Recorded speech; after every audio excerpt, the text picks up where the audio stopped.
Ah, good. All right. Hello, everybody. As Andrew said, my name is Shawn, and I'm here to talk about the awkward teenager of testing. Kind of getting started as a shameless plug. Writing a book. Myself and Raj are putting together a book on exploratory testing, on an exploratory testing program. It is being released through leanpub.com. If you've never met leanpub.com, it's a way in which you can incrementally release a book, kind of get feedback before it finally comes to fruition. End of this month is when we're going to have our initial release, and then by the end of this year, we have put that stake in the ground and said if we couldn't get it done in 2017, we failed, so we're going to work really hard to getting to that. And what I like about that is some of what I talk about here today is part of that book, but we really try to stress the value proposition to exploratory testing. We really talk about adoption. We really talk about how this fits into the whole DevOps, continuous delivery world of Agile. Okay, how many people showed up, not for the pizza, but for the title of the talk, the idea that this is an awkward teenager? Okay, good. All right, now since this is awkward in the title, one of the things I want to do at the beginning here, a little bit of awkwardness, if I can get everybody to stand up. How about that? Now, if this applies to you, stay standing. If not, sit down. How many people here make their living in one way or other from the software industry, whether it's managing, developing, coding, testing, etc.? Okay, good. Nobody sat down. I actually gave the talk once. Everybody sat down. It was to a bunch of new hires, and they said, well, I haven't started working yet. And they all sat down like, oh, I'm in trouble. Okay, how many people here have ever done any testing? If you have, keep standing. Okay, good. All right, good. Okay, a couple people went down. That's fine. How many people, and keep standing if this still applies, did exploratory testing or feel that they have done exploratory testing? Okay, good. How many people have ever written an exploratory testing charter? Tied their target areas to a mind map, applied a heuristic to their resources? Okay, okay, good. And some of that, what was interesting to me about when I looked at exploratory testing, at the time when I wrote this, kind of started to get into exploratory testing, I had 3 teenagers. And they had one thing in common. They were very different kids. They all had one thing in common, and that was, you don't understand me. Not at all. And I'm thinking to myself, I used to be a teenager. I mean, it was a long time ago, but I used to be a teenager. But really what they were saying was the lingo had changed. And there were some things that I just didn't understand as to how I related to them. So part of when I looked at exploratory testing was, there's a lot in the lingo that's maybe just a little bit different. So if you hear the idea of charters and heuristics and being able to tie that to a mind map, you might say, okay, there's a little bit of awkwardness there. And that's part of what this talk is about, is to try to remove a little bit of that awkwardness. So please, as I go through this, if you have a question, you have anything, I don't mind at all being interrupted. If you end up needing another piece of pizza or you need something else to drink, I don't mind at all somebody getting up and going and walking away. Yes? So how do you write a charter for something that's exploratory? That's what we're going to talk about here. We'll talk about that. Okay. All right. So this is just kind of that idea because we've been there. All right. So the way in which this talk is structured, the first thing I'm going to talk about is exploratory testing. Kind of, so it's more of just me kind of talking about certain concepts. And then I'm going to demonstrate the charter writing, the mind map, heuristics, and how they all work together. And I'm going to do a lot of demonstration, especially once we get to the heuristics. And if you don't know what a heuristic is, don't worry. One of the nice things about this talk is I got to learn how to both spell it and say it, as well as what it is. And then talk about adoption, because I think that's really the key missing piece with exploratory testing, or why people aren't following a more rigid exploratory testing framework. So we'll start with exploratory testing. Now, I'm going to play a short little video. And that video, as the lights go down because it's a little dark on the screen, that particular video was my aha moment with exploratory testing. That really said to me why we do exploratory testing. So when you watch the video, what you're going to see is you're going to see 2 basketball teams, one dressed all in black, one that has white. And just like a test case, you're going to be asked, how many times does a team in white pass the ball. So think of that as your test case, and we'll see how good you are at counting the number of times they pass the ball.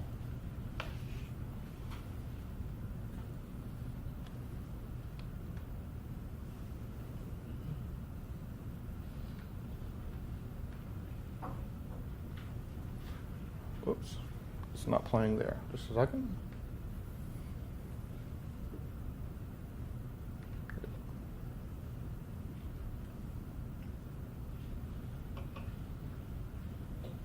All right.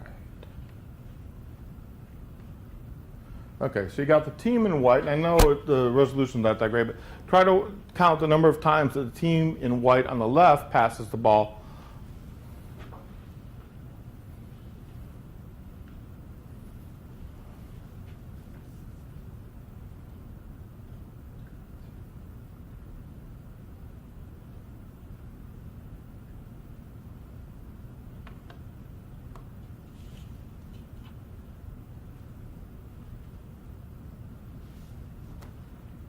Okay, so how many people had 13?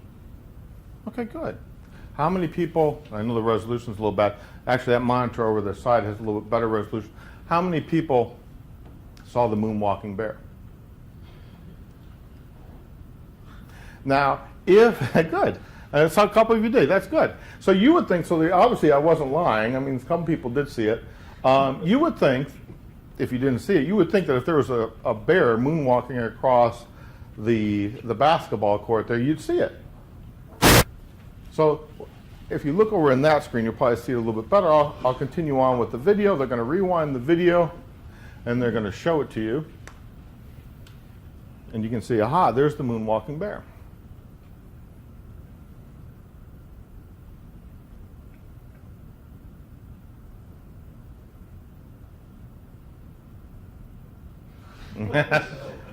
Yeah, now how could you miss that? And even though this was a public service announcement, one of the things that it's trying to say right there, it's easy to miss something you're not looking for. And that's the whole purpose. That's why you do exploratory testing. Because as soon as I said, what I want you to do is to count how many times the ball is passed. That's like executing a test script, or whether it be a regression test script or a smoke test. I kind of put in your mind to pay attention to the ball being passed. And what you missed was the moonwalking bear. And what your users see are the moonwalking bears. So they see the things that, like, anybody have those awkward moments, like, how'd that ever get into production?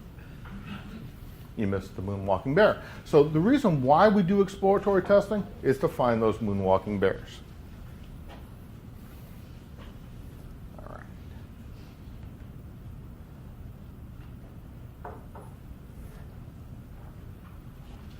Okay, so what is exploratory testing? And that, by the way, is the only math equation I throw at you tonight. So if you're not math friendly, don't worry. To really be tested, there's two parts. It needs to be both checked and explored. If you even go back to what Martin Fowler wrote with his test automation pyramid, in his test automation pyramid, he's showing you the multiple layers of test automation. But he included, even on that, the exploratory testing that needed to be there. Both the checking that the automated testing does, or a test script, whether it's done manually, needs to be complemented with what is happening, what a human eye would see that wouldn't necessarily show up in a test script. And that's because when you go off script, that's when you find that undiscovered bug. Because an automated test will always miss the same defect every time. And why is that? Why does an automated test always miss that defect? Yeah, it's going to interact with the software in the same way every single time. So it will always miss that undiscovered bug, that undiscovered defect. And that's where exploratory testing is, that other part of the other half of that equation. The third bullet there is something that Raj, my co-author, a concept that he brought out that I thought was really good. It's what we all do when we're trying to promote code to the next level. So if you've ever kind of done any little programming by yourself and you put it together, you made sure that it passed. If you're working with user stories, you got your acceptance criteria and your definition done, that's all good, right? But then a lot of times people take that one other step of saying, okay, how does everything kind of work together? You hand that then off to the tester, they're making sure that the acceptance criteria is working well as well, but then they kind of wander around and kind of take a look and see what really is, how is this interacting with everything else. It's kind of what we naturally do to really promote that code to saying, okay, it's ready for that next level. And that last bullet is something that I really like about exploratory testing. It really relies on a tester's skill, their knowledge, their intuition. It's really the high value added testing that you get. So as people do more and more automated testing and more of things going into a pipeline and being tested rigorously, it allows and frees up those people who have those traditional testing skills to really apply those skills that they've developed over the years to look at the product and say, how does the product interact?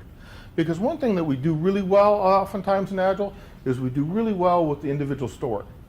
And we test that story. And maybe we've got a sprint and a sprint theme and we're testing how those things work together.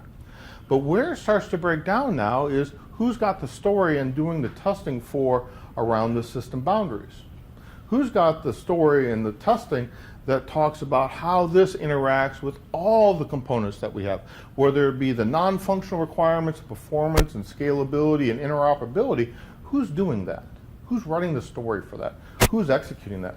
When you move more towards automated testing, that should free up those resources to do exactly this. So we oftentimes, again, we put the blinders on, story after story after story, we put the whole thing together, why didn't it work?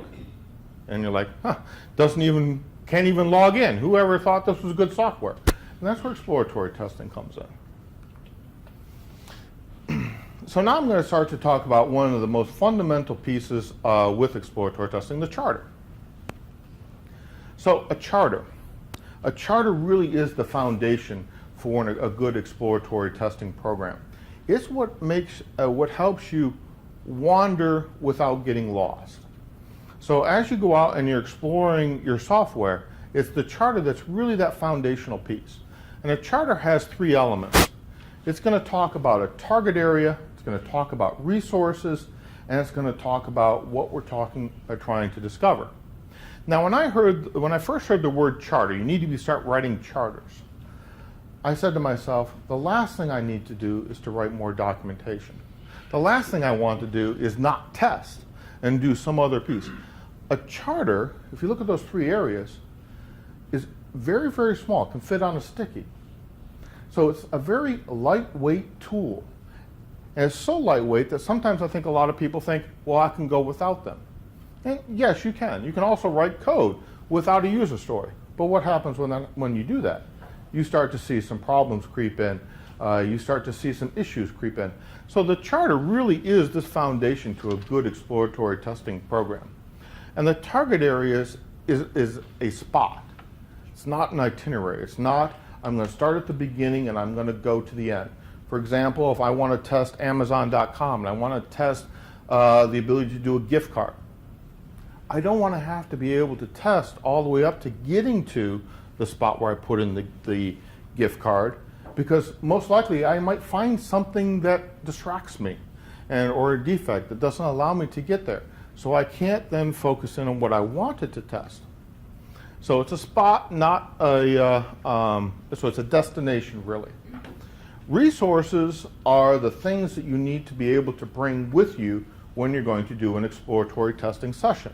So sometimes as simple as having a valid account, sometimes it's a heuristic. We'll spend a little bit of time talking about what heuristics are, but it is the things that we want to bring with us. And that last piece, which is the most difficult piece of a charter to write, which is what are we going out to discover? Why are we going there? What's our motivation? Why do we think we should go there in the first place? So one of the things if you'll notice with a charter is it's got three parts, in many ways similar to what a user story has. A user story also has three parts. A user story is more about a conversation about how we're going to build the software. An exploratory testing charter is more about the guidance or that coordination as to why we're going and what we intend to find there when we go. It really forces, this kind of structure really forces you to think about where you're going to invest your exploratory testing resources, why you're going to go there, and what's so important, because you don't have time, especially in a continuous delivery environment, to test everything. If you're deploying 3 times a day to production, how much of your system can you really do exploratory testing on for that particular release that goes out? A very, very small amount. So you have to be very targeted in what you're going after. So when it flops onto a sticky, it looks like this. It's as simple as, I want to explore a target area with certain resources to discover certain information. And again, that last part, that thinking part, where you sit down and say, where do I want to go and why? What is the most difficult or dangerous or problematic spot? One of the things I found in my own personal experience with this, when you get a bunch of developers together and you sit there and you say to them, what's most likely to break? They know right away, oh, this piece over here, we didn't have enough time, it was real shaky, 5 people worked on it, and it was very complex. Okay, where are we going to focus our effort? We're going to focus it on our regression test script, making sure that we're checking off all of our numbers. That's good, but what about if we're going to do any exploratory testing, let's then focus it on that. So this particular format becomes a very effective way to sit down and have that conversation. What is the most bug-prone? What is the most important thing? And what do we really need to go, when we go there, what are we really looking for? So now, are you smarter than a 5th grader? Ready? Who was asked to explore the area west of the Mississippi, taking with them only that which could fit in a canoe, the guns, the ammo, the furs, the food, to discover the natural resources, the waterways, and map it out? Who remembers that from their 5th grade history? Lewis and Clark. Yes, Lewis and Clark. So what does that look like? Looks like a charter. It was something that allowed them to go forth. It gave them enough of a framework so that they could go and they could just, instead of being lost, they could wander around and they knew what was expected of them coming back. So, an example charter. Anybody here ever use Google.com? When I first put together, I did a workshop with this down at USCS where I was working with Andrew. I did a half-day workshop on exploratory testing. And I wanted to use a website that everybody was familiar with. So I was kind of trying to do this trade-off of, well, I want something everybody's used, but at the same time I want to find things. But then I said, well, probably better to go with something people have used because I don't have a lot of time. So I picked Google.com. In fact, I've been doing this so long, that was actually, the screenshot was taken when the women's soccer won.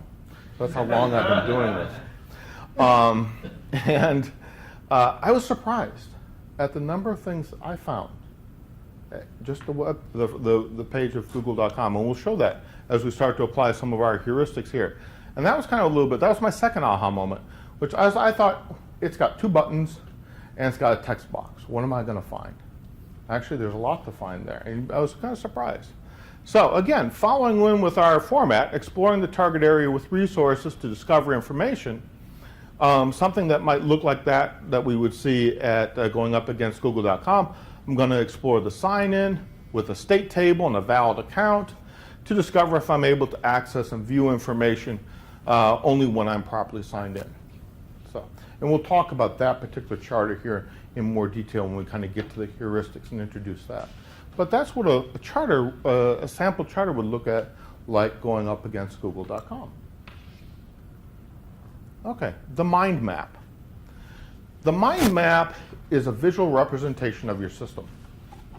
One of the things I love about, if you're, and Andrew's got a beautiful one, if you've ever seen his Scrum wall, it just is a thing of beauty. I mean, there's just information radiating everywhere. And one of the things that I like with exploratory testing is the mind map is a wonderful information radiator. And I'll show you how we end up using it to make it that, so that you can end up displaying to people where you've gone, why you've gone there, and start to have some of these discussions. Some things about the mind map. And all the mind map is you try to get it on one page, try to get a visual representation of your functionality. I like to do mine in the galactic modeling language. Anybody here familiar with universal modeling language? The problem with universal is it's not so universal, right? I've got to have the right tool, I've got to have a license for it, I've got to have access to the drive that the file's on, and I've got all these constraints that makes it very difficult for anybody to edit it. I like UML. It's just that the problem is that the tools that you need in order to use it, sometimes you don't have ready access to it. Well, somebody also took that same opinion and said, well, if that's universal, well, this would be galactic because this would work anywhere. And it's got three parts: boxes, lines, and text. And if you follow that, and by the way, I'm not making galactic modeling language up. I mean, if you Google it, you'll find galactic modeling language. It has those three elements. You can pretty much do anything with a box, a line, and text. The idea is to keep it simple so that it's easy to update, so that everyone is updating it. So it's a PowerPoint file that it's the most basic PowerPoint file you have. It's an information radiator. It's that conversation starter as people wander by and say, why did you go here? Or why are we emphasizing that? Or where should we emphasize this? And if you add to the mind map, if you add in your system infrastructure, all of the hardware and the software and the interfaces and those things that go with it, if you ever dealt with a very complex system, it's along those system boundaries that things really start to break. And again, coming back to your agile methodology and saying, who's writing the story that says really test, oh, that's theirs. They own that interface, okay? We own the problem when it doesn't behave right for us. So what's nice about a mind map is if you then take it to the next level and add in those pieces, you can really start to structure your testing around those system boundaries. And I worked with a team, and you can do it with a development team, but I also worked exploratory testing with just a team whose sole job was to do exploratory testing. The project was big enough that there was 4 people who did it all day long. And where they hung out was always on the system boundaries because no one else was checking that, because people thought that was somebody else's responsibility. And that's where they would find the most interesting problems. So let me show you a mind map, and I also have one here. And what I did was just going off of the main page of google.com, I just broke out the functionality. So if you're familiar with google.com, it's got some fun stuff like Gmail, the images, the grid, the notification, the signing in. If you go to the grid, it's got a couple other areas. I called it stuffy stuff, the things that go along the bottom that no one has ever looked at or clicked. I actually clicked them to see what they did. Anybody ever go into that, the bottom area, all the little links? No one, right? And that's part of the thing I'll talk about with exploratory testing. I mean, it's there. It lives there, and that's almost like a little mini portal into their whole business side. I mean, Google's there to make money, right? They're making a ton of money, aren't they? They're making a ton of money from that stuff that's on the bottom that nobody ever looks at, unless you want to be that advertiser, or if you want to do business with them, or have ads run through them. Also, then, of course, the google.com has that search area. It's got a couple of buttons and the text. It's also got some other things like the doodle and social media. So there's a lot going on at google.com.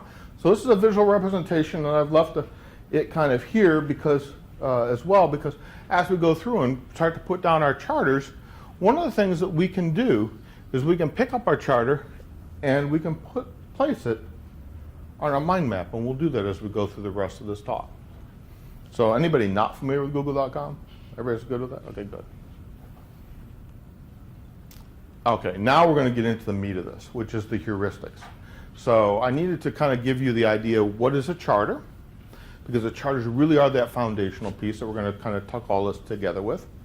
The mind map, which gives us all of our target areas, so we'll be able to tie our charters to the mind map. And so heuristics. Anybody know what a heuristic is? What's a heuristic? A heuristic is a problem-solving technique. It helps generate some insights for us. All right, so what I'm going to do is I'm going to run through all of these different heuristics that I have here. Now, there are pages and pages and pages of heuristics. There's more heuristics than there is pizza that I have to feed you for enough days to go through. But if you Google exploratory testing heuristics, you'll come up with pages and pages and pages of these different problem-solving techniques. And any one of them can get applied in your resources inside your charter. So, and what I'm going to do is I'm going to walk through each one of these, and I'm going to use it up against google.com, and we'll see how we do. So the first charter that I have is I want to explore the search area. So let me come to google.com. Okay, so here we are at google.com. Let me sign out so I don't have all this in the way. Okay, more generic google.com. So I want to explore the search area, which is the text box and the two buttons, to discover any unexpected behavior using the nouns and verb technique to discover any unexpected behavior when I interact in a random fashion. So I can take my little sticky, put it on the search area. Now, the nouns and verbs heuristic. The nouns and verb heuristic talks about taking every noun that you can think of for your website, listing them in order with a number, and then taking any verb associated with those nouns and listing them in order. And the way in which this technique works is you roll a dice, or actually we all use the dice generator, right? And we pick out what the column said for the noun, and we do the same thing for the verb. And what that does is it introduces randomness into your testing. It makes you think of how you would interact with that in a way in which you've never interacted with it before.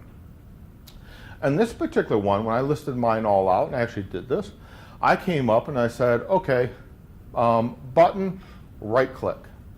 So I wanted to go through my search area, and any place that I had in my search area, I wanted to do a right click and see what I would see. So when I came in and I came into the text box area, which was my search box, I got kind of what I kind of expected, nothing exciting there. I came in over here to the Google search, right clicked on the button, nothing exciting there. Then I came over here to the I'm feeling lucky, and whoa. Anybody ever see that before? Now wait a minute, you guys have been to google.com how many times a day? I mean, how many times do you use that? Zero. Well, how many times do you use google.com? Zero. You don't ever go to Google?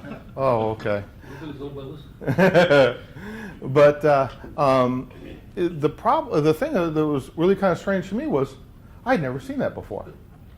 In the old days, the I'm feeling lucky button, what would it do? Does anybody remember what the I'm feeling lucky button used to do? First result. First result, it would show it to you. And that's what I was expecting. I did not get that behavior, did I? I got something different. Something that I wasn't expecting. Now, what the nouns and verb technique or heuristic really kind of helps us do is, how many times have you been to google.com? If you've never seen that before, well, you're kind of interacting with the software in the same way every time, and you miss that moonwalking bear. So my question to you is, how do I get to those searching results for I'm feeling lucky? Because I like that. I thought that was a neat feature. So how do I get there? I can't.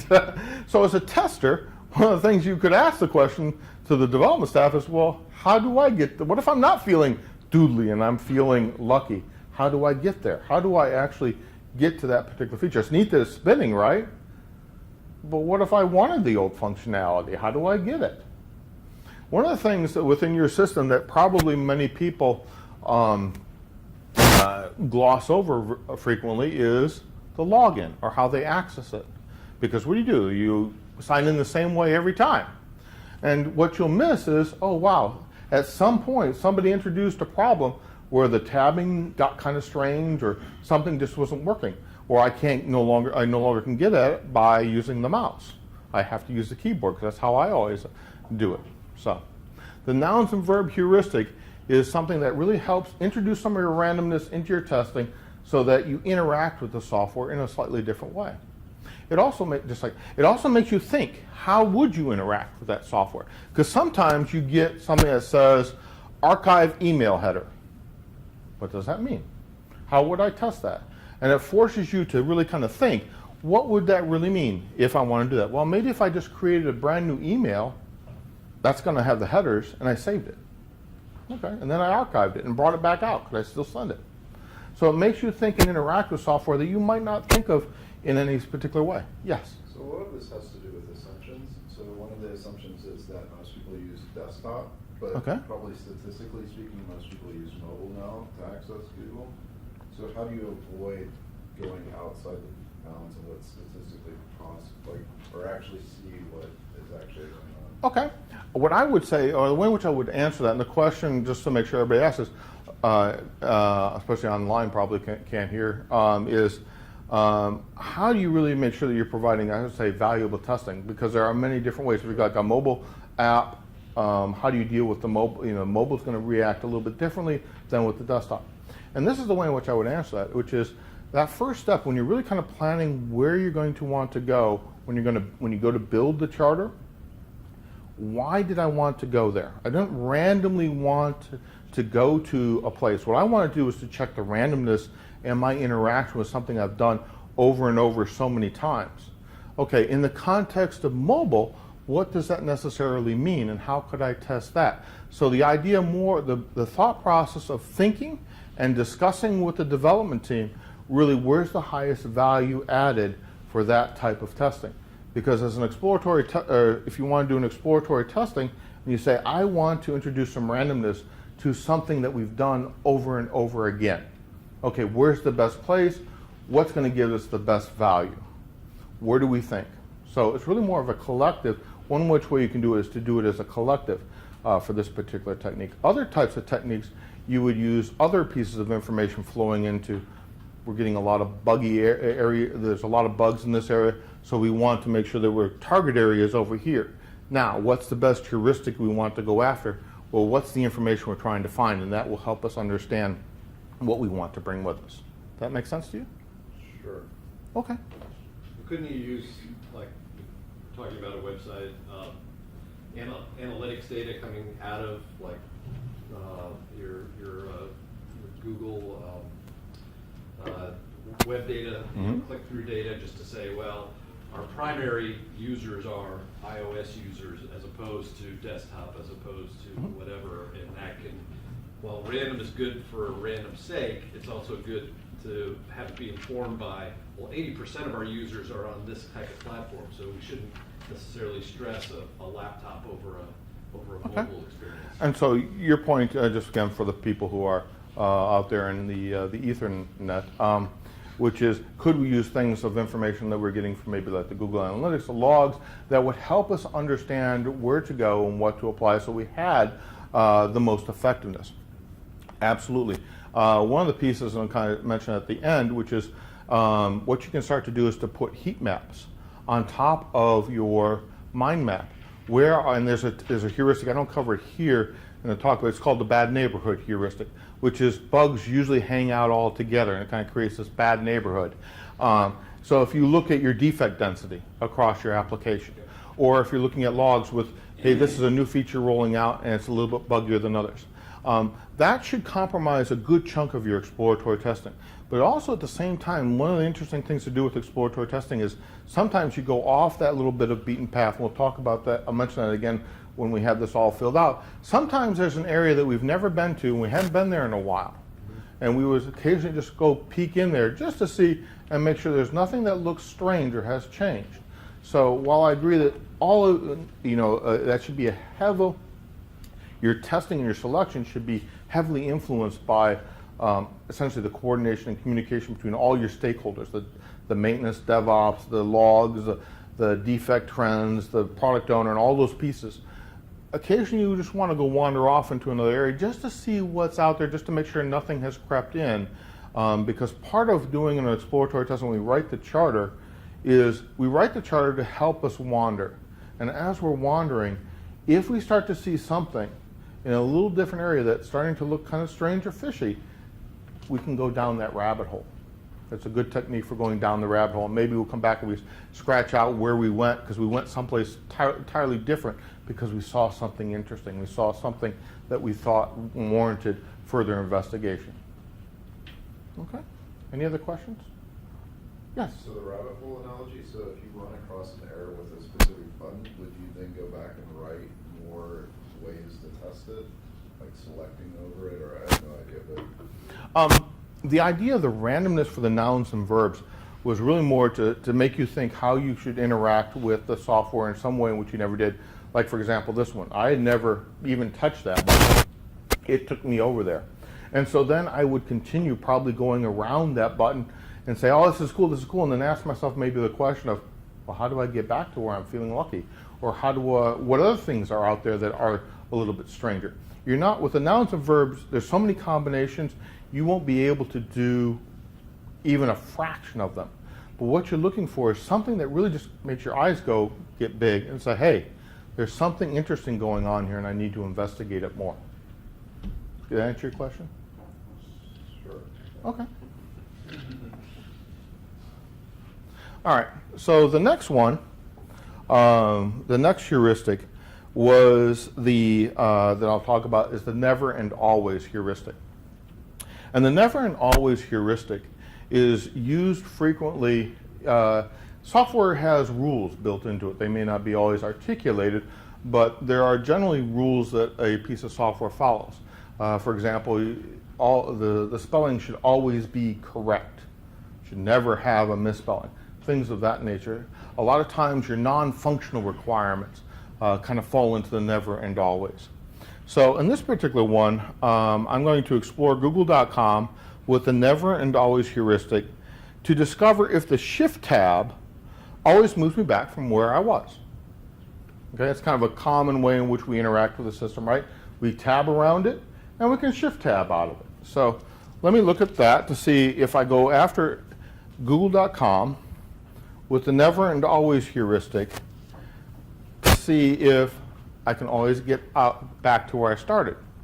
And one of the things I'll do is I'll flip over here to Safari.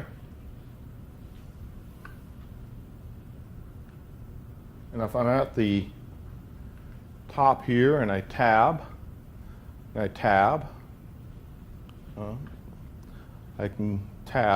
shift tab.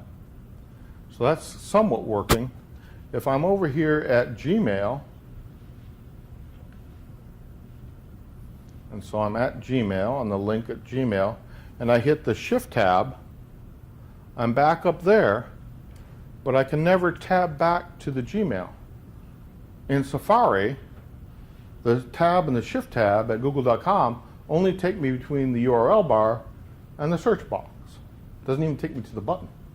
And if I was at some other link before, and I hit the Shift tab, I'll go back to the URL bar, but I can never tab back over to that. Now, Google's response probably would be, get yourself a better browser, right? But how many of us, when we're actually coding systems, can be that can say that to users? I'm sorry, you should go get yourself a better browser. Safari's not good enough. By the way, IE also has some shift tabbing and tabbing issues as well.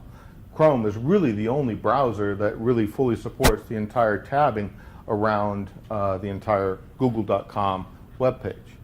Which, if you're Google, hey, you can point everybody to, here's a better browser. I don't know if they did that intentionally or not, but I find it interesting that they have such a bias against Safari when it comes to that.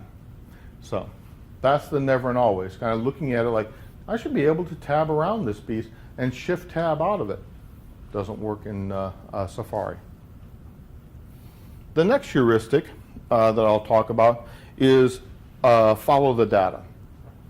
In following the data, and google.com really doesn't have much persistent data, but it does have a little bit.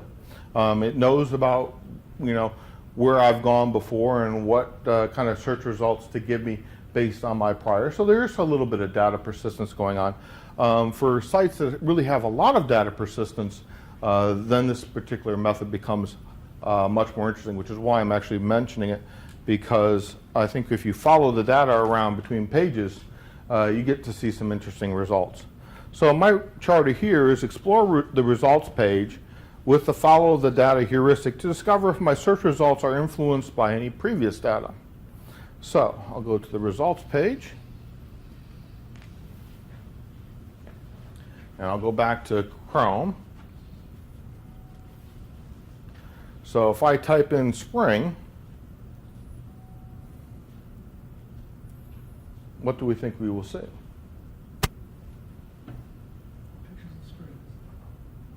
Actually, it knows a little bit about me and what I usually look for. I went to the Spring Java framework, as opposed to getting flowery pictures, or the Springfield Mall, or any other mechanical spring. So there is a bit of persistence that we start to see in there. I'm not going to go into much more detail on that because I've found it to, there's not really a whole lot of data persistence going on here, but if I went in and said things like Spring Framework,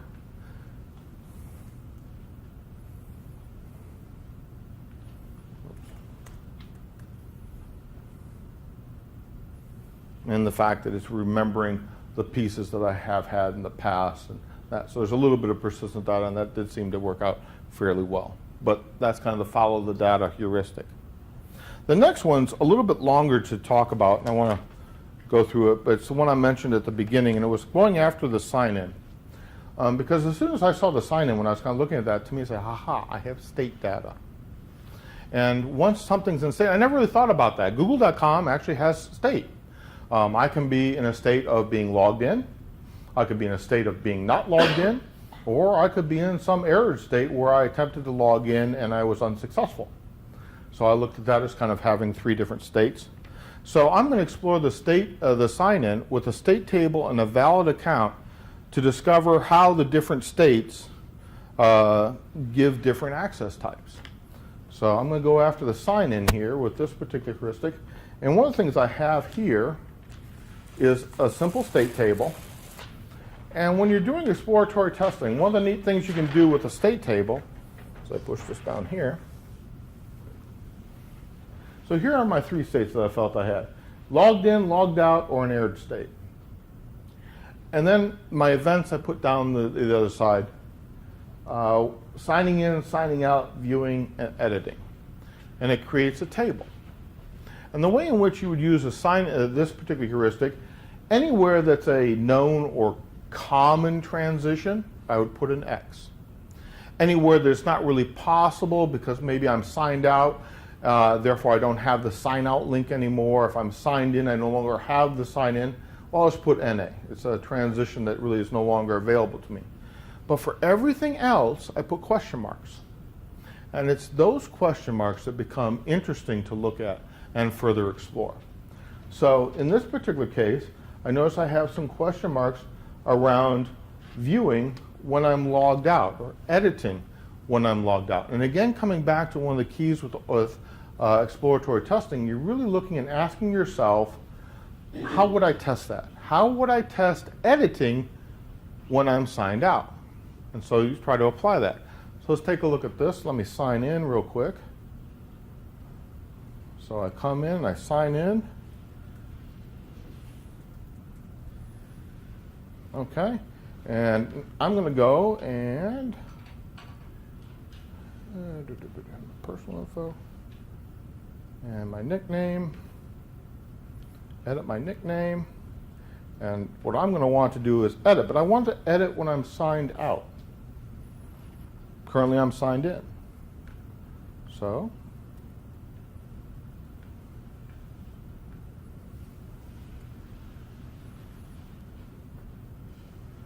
if I come here and I sign out, that tab I'm signed out in, what should happen about the other tab?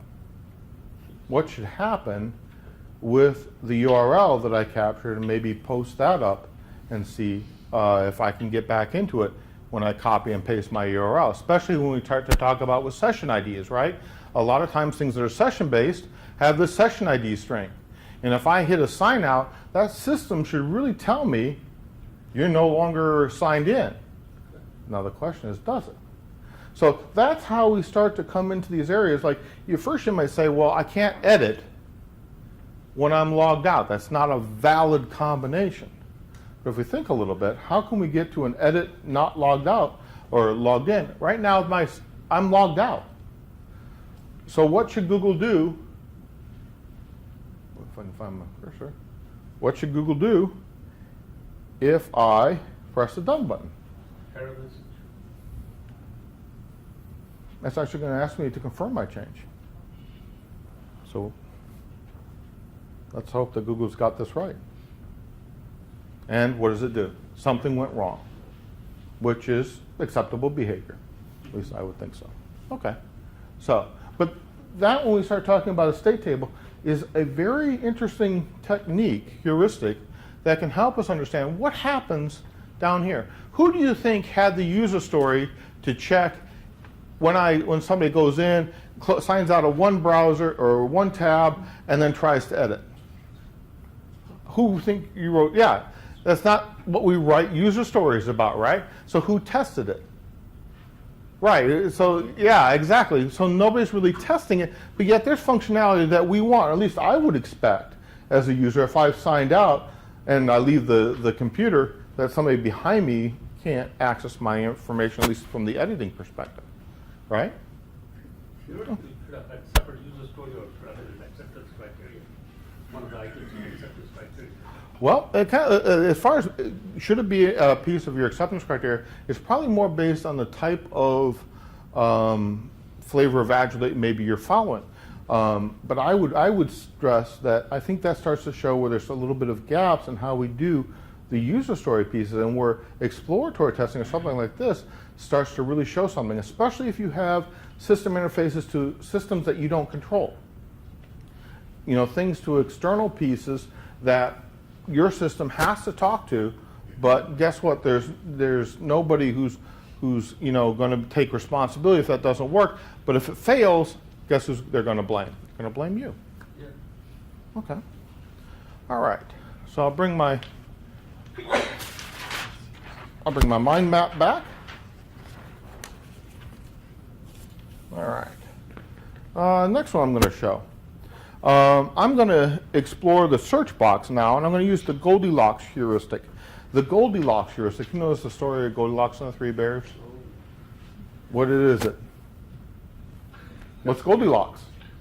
Well, too hard, you know, let's say too hard, too soft, and just like. There you go. Small, medium, and large, right? So we were talking about Hot, cold, just like. Exactly.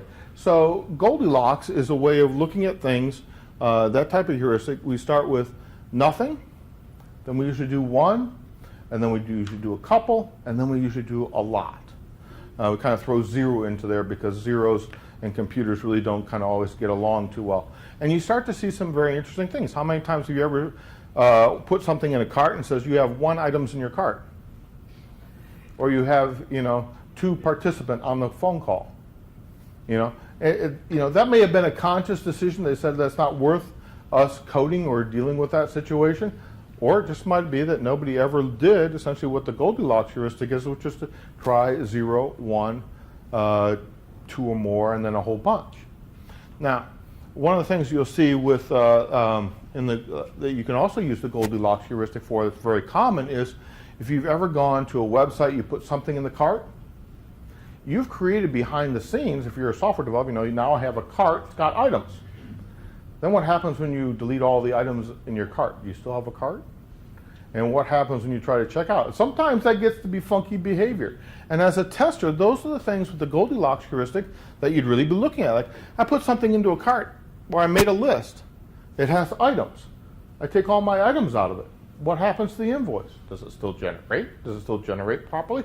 Or do I get told, oh, there's no items, so I see the null error that pops up inside my report? And the developer says, well, it's because there's no items. Like, well, they can't have an invoice without any items. Well, guess what? They generated that object was created as soon as they put an item onto the invoice. So that's where the Goldilocks heuristic can really help you really kind of focus in on what happens with 0, 1, a couple, and many. So let's take a look. Okay. You're going to be expected to be charged shipping and handling and taxes. Sometimes, yeah.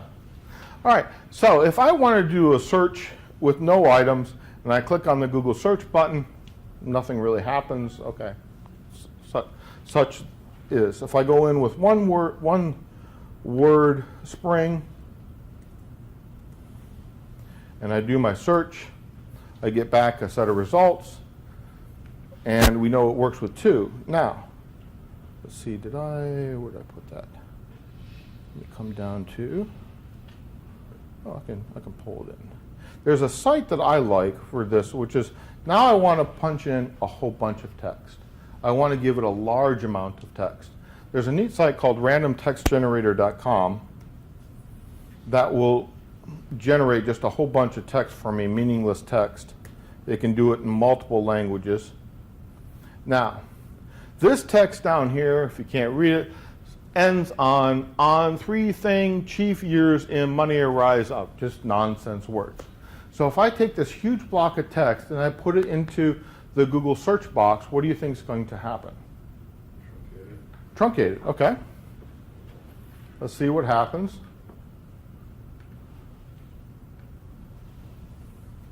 And sure enough, it did truncate. Now what happens when I hit search?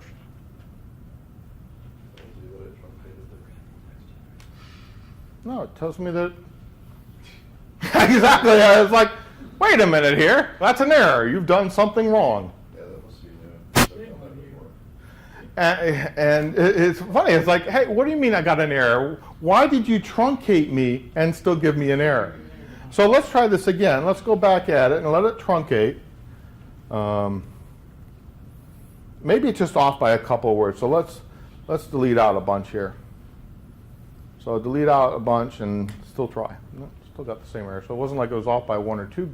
It was off by a lot. I mean, so it's truncating and still giving me the middle finger, which. Well, actually, what's interesting is from all the years I've been doing this and trying things around, occasionally I will see things that they fix, and other times they just don't really aren't as interested. And we'll talk about some of the other ones. There's still more that we'll find. Specifically, they have bug bounties, so that would definitely be a bug. That one's been there for a while. Your client has issued a malformed or illegal request. That's all we know. Okay. So, the search box got itself a charter, and we saw that the Goldilocks heuristic kind of showed us something really wasn't behaving well. Another good area is how many folks with HTML tables that have applications have these wonderful HTML tables that expand and contract. And I was working on one, and things were working out nicely, and then somebody just decided to hold the Z button down for a while they entered in the name of something. And then what happened to the HTML table that was auto-scaling? Well, it was now this big because the one column was super huge. And what was the developer said? Well, that's not a problem. That's cheating. That's not something they can do. You're like, no, that's something somebody's going to do. So we need to handle it. And we had to come up with a way to handle it. Next charter that I want to talk about, exploring the results page with the format heuristic and phone numbers to discover the effect of special formatting. So inside the results page, a phone number can be shown 703 555 1212. It could be shown with dashes. It could be shown whatever. So the question really to me is, does it recognize? Oh, let's get there. So does it recognize a phone number? I used to work for the phone company. I know some of the interesting ones. So if you don't know, that particular one is actually information. You can do the same thing with 800, but it's starting to detect it. And if I put different types of formats in there with the parentheses and with the dashes, I'll just let you know it comes out and it handles those things very well. But a lot of times when we're working with XML data exchanges or JSON files or just normal ETL, Social Security number, is it a number? We don't add them together, but it's a string of digits, right? Or is it? Sometimes it's dashes. And having worked with the phone company for several years, there are phone numbers that have a letter Z in them. So if you're interfacing with the phone company and you're asking for all active phone numbers, you're going to get some phone numbers that have a Z in them. And if you've cast that as always having numbers or parentheses or +1s or things like that, it'll fail. They actually use the Z to indicate that it's a non-dialable phone number because you can't dial a Z. But they actually have accounts listed up with that phone number in their phone number records. They're in the New Jersey area. That's just how they decided to implement a business rule that said we don't want to burn. Yeah, we don't want to burn a phone number for some guy who doesn't have a phone number but has business with us, like calling cards. So we went after the results page with the formatting heuristic.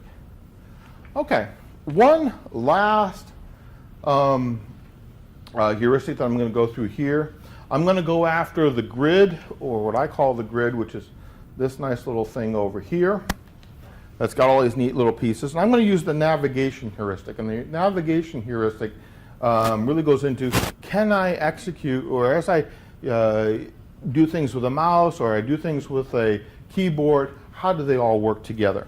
And what I want to do is look at that grid to discover if I can successfully navigate using only the tab and the shift key and things like that, and the enter key. Because a lot of times when we're working, especially if you work on a system that needs to be accessible, it has to work without the mouse, right? I mean, it has to be able to work through the keyboard. I mean, Matt, you spend probably a lot of time looking to make sure that your application can do that. So you would think Google.com will probably do pretty well. So let's take a look here. So if I'm up here, let me come back to Google.com. And if we start tabbing around, I'm at the search button, the feeling lucky, which now just did something weird to me. I'm now running through the bottom ones, and now I've tabbed over and I'm at the Gmail, I'm at images, I'm at the grid. And by the way, if I go one more, I'm at the sign in. But there's no change in the visual representation. So Matt, with your 508 testing hat on, that's kind of a bit of a no-no for us, isn't it?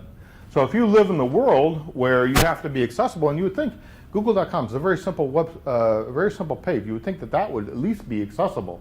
It's not. There's no indication that I'm sitting on the sign-in button. So let me come back. I can shift tab because I'm in Chrome. It makes the grid darken, so I know I'm inside that. I can open it up. I can tab into it. And if I come back to Maps and hit the enter key, guess what? It takes me to Maps. But watch what happens inside Safari. I'm now opening up the same grid. I can tab into it. I'm now at my account. I can't tab. I'm hitting the tab button. It doesn't go anywhere. So those types of things. Can you navigate that site using Safari with just with the keyboard as opposed to using the mouse? And you can't. Surprising, isn't it, Matt? I mean, you would think that they'd at least somewhat compliant, but no. Okay, so there's the grid. All right. So let me come back to the presentation. Let's see. And I'm going to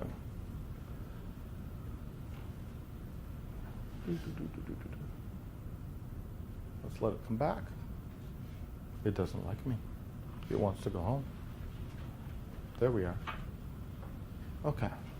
So one of the things you see that we started to do is we started to create an information radiator.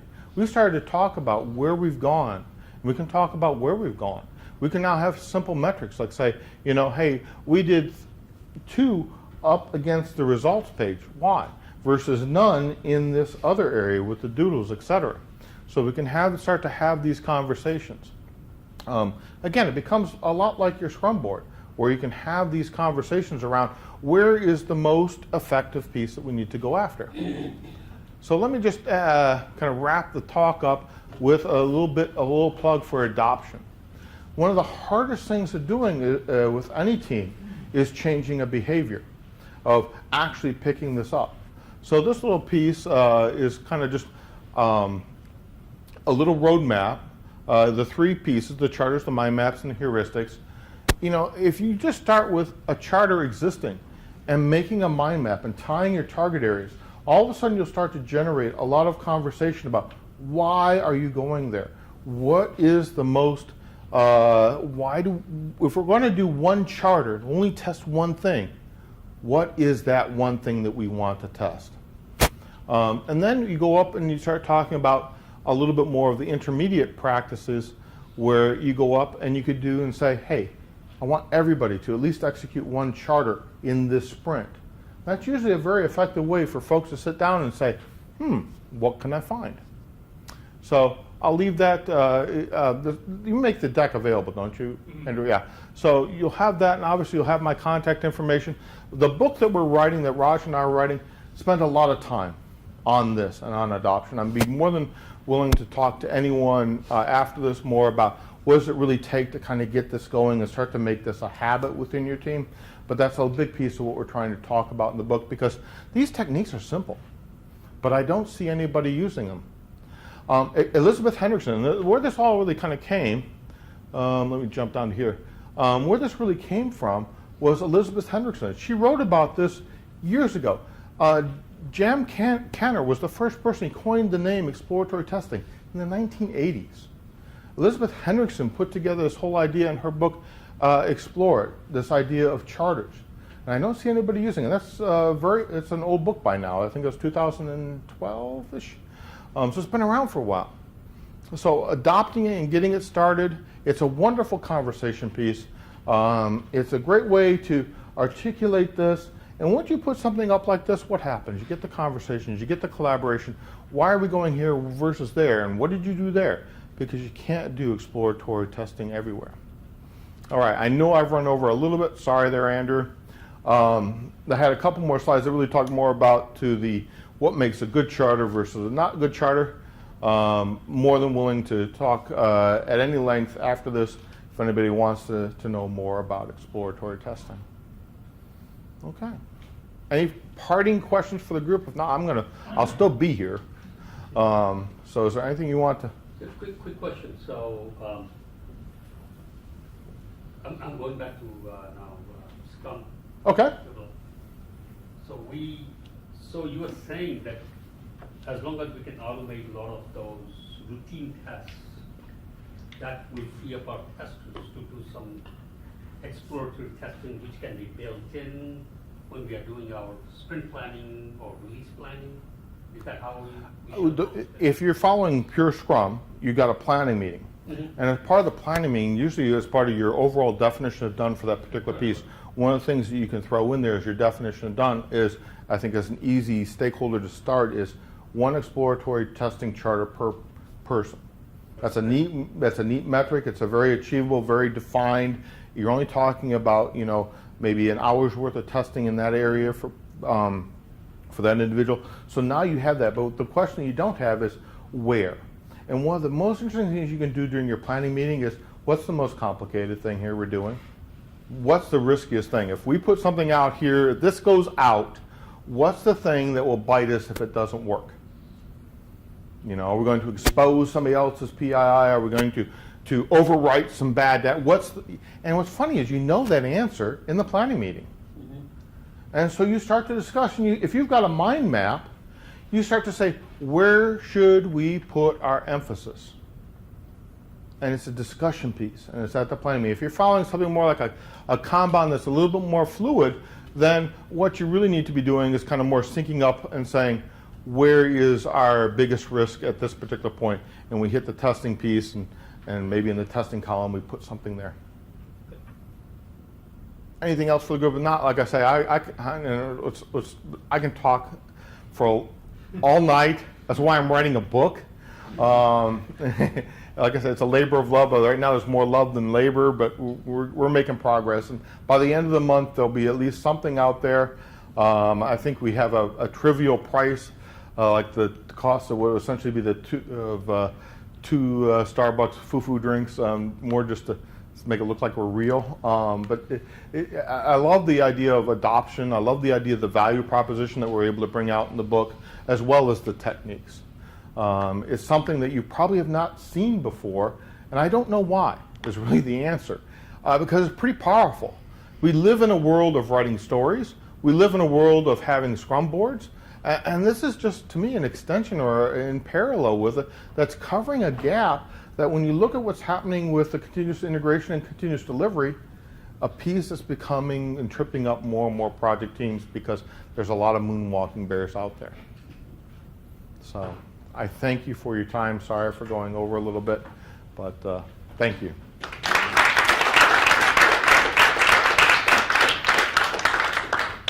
Quick housekeeping notes. First off, again, big thank you to Excel Consulting for hosting. Thank you all for coming out. And big thanks to Shawn.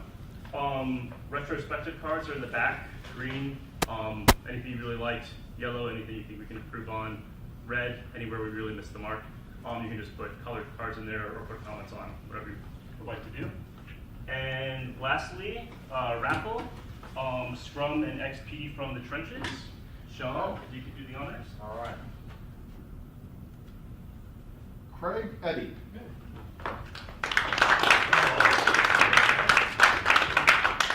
All right, thank you guys all for coming. If you could take care of your trash, it'd be much appreciated.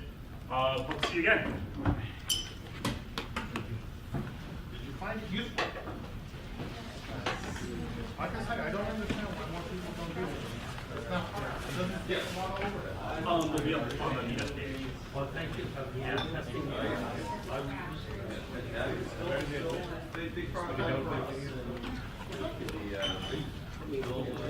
Yeah, I heard from Louis Allen. I support USCIO. You're a government basically again. I'm on LinkedIn. Are we up right now? Oh, you've been doing great. Okay, go on. Andrew, have my contact information, or it's really my first name, not last name. We love it. We're in the area for courthouse for like the last 6 years.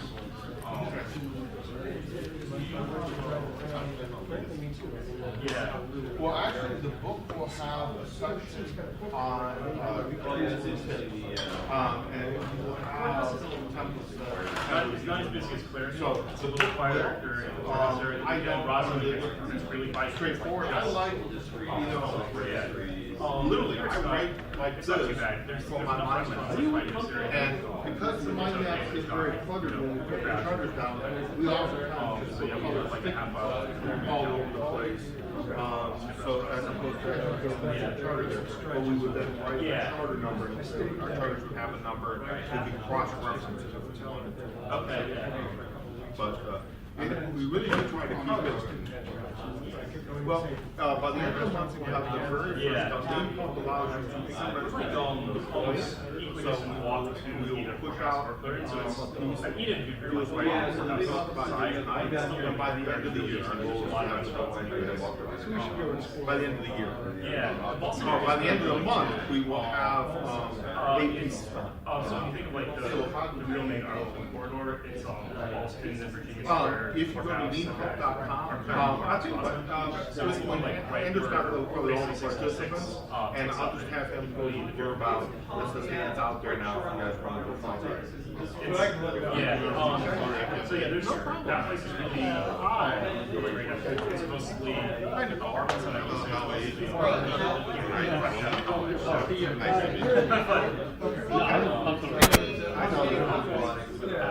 How could you pass up something that thanks for attending. Thanks for eating the pizza. Do what I can. Yeah. I really do feel like there's a bit of awkwardness because I using my mouth.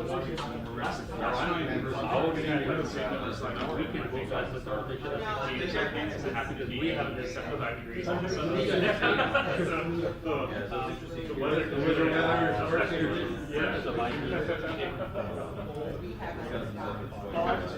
Yeah, what I've seen is a lot of teams, CICD, and you're going straight forward, and you're missing a lot of.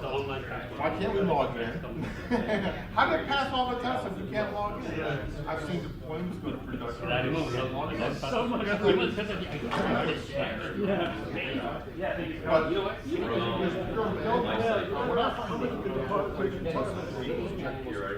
Organizations are usually good at one or the other. There are very few organizations are good at both. But you can still, if you're doing all manual testing, still